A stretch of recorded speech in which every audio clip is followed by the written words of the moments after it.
ವಿಶ್ವ ಕೊಂಕಣಿ ಸರದಾರ ಎಂದೇ ಖ್ಯಾತರಾಗಿದ್ದ ಬಸ್ತಿ ವಾಮನ ಶೆಣೈ ನಿಧನರಾಗಿದ್ದಾರೆ. ಅವರಿಗೆ 87 ವರ್ಷ ವಯಸ್ಸಾಗಿತ್ತು.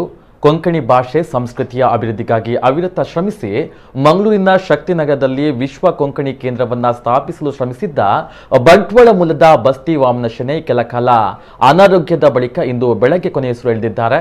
1980ರಿಂದಲೇ ಕೊಂಕಣಿ ಭಾಷಾ ಮಂಡಲದಲ್ಲಿ ಸಕ್ರಿಯರಾಗಿದ್ದ ವಾಮನ ಶೆಣೈಯವರು ರಾಜ್ಯದಲ್ಲಿ ಕೊಂಕಣಿ ಅಕಾಡೆಮಿಯ ಸ್ಥಾಪನೆಗಾಗಿ ಕೊಂಕಣಿ ಭಾಷಿಗರನ್ನ ಒಟ್ಟು ಸೇರಿಸಿ ಪ್ರಬಲ ಒತ್ತಾಯ ಮಂಡಿಸಿದ್ದ ಪ್ರಮುಖರಲ್ಲಿ ಶೆಣೈ ಒಬ್ಬರಾಗಿದ್ದರು.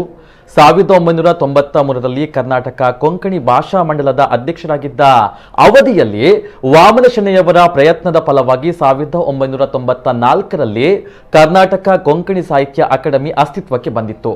ವಾಮನ ಶೆಣೈಯವರ ಮುತುವರ್ಜಿಯಲ್ಲಿ 1995ರಲ್ಲಿ ಮೊಟ್ಟ ಮೊದಲ ಬಾರಿಗೆ ವಿಶ್ವ ಕೊಂಕಣಿ ಸಮ್ಮೇಳನ ಮಂಗಳೂರಿನಲ್ಲಿ ನಡೆದಿತ್ತು. 7 ದಿನಗಳ ಸಮ್ಮೇಳನದಲ್ಲಿ ಸೆಮಿನಾರ್, ಸಂಸ್ಕೃತಿ ಬಿಂಬಿಸುವ ಪ್ರದರ್ಶನಗಳು, ವಸ್ತು ಪ್ರದರ್ಶನಗಳು ಏರ್ಪಾಡಾಗಿದ್ದು ಭಾರಿ ಯಶಸ್ಸನ್ನು ಕಂಡಿತ್ತು. ಇದೇ ಸಂದರ್ಭದಲ್ಲಿ ವಾಮನ ಶೆಣೈಯವರನ್ನ ವಿಶ್ವ ಕೊಂಕಣಿ ಸರದಾರ ಎಂದು ಬಿರುದು ನೀಡಿ ಗೌರವಿಸಲಾಗಿತ್ತು. ಸಮ್ಮೇಳನದಲ್ಲಿ ಕೊಂಕಣಿ ಭಾಷೆ, ಕಲೆ, ಸಂಸ್ಕೃತಿಯ ರಕ್ಷಣೆಗಾಗಿಯೇ ಮಂಗಳೂರಿನಲ್ಲಿ ವಿಶ್ವ ಕೊಂಕಣಿ ಕೇಂದ್ರ ಸ್ಥಾಪಿಸಬೇಕು ಎಂಬ ಬಗ್ಗೆ ನಿರ್ಣಯವನ್ನ ಮಂಡಿಸಲಾಗಿತ್ತು. 1996ರಲ್ಲಿ ಉತ್ತರ ಅಮೆರಿಕದ ನ್ಯೂಜೆರ್ಸಿಯಲ್ಲಿ ಮೊದಲ ಬಾರಿಗೆ ಉತ್ತರ ಅಮೆರಿಕನ್ ಕೊಂಕಣಿ ಸಮ್ಮೇಳನ ನಡೆದಿತ್ತು.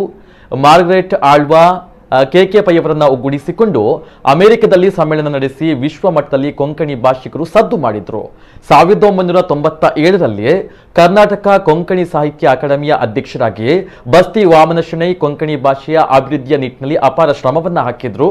2001ರವರೆಗೆ 2 ಅವಧಿಗಳಿಗೆ ಅಕಾಡೆಮಿ ಅಧ್ಯಕ್ಷರಾಗಿದ್ದ ಶೆಣೈಯವರ ಕಾಲದಲ್ಲಿ ಕೊಂಕಣಿ ಭಾಷೆಯನ್ನ ಶಾಲೆಯಲ್ಲಿ 3ನೇ ಭಾಷೆಯಾಗಿ ಕಲಿಸುವಂತಹ ಅವಕಾಶ ಸಿಕ್ಕಿತ್ತು.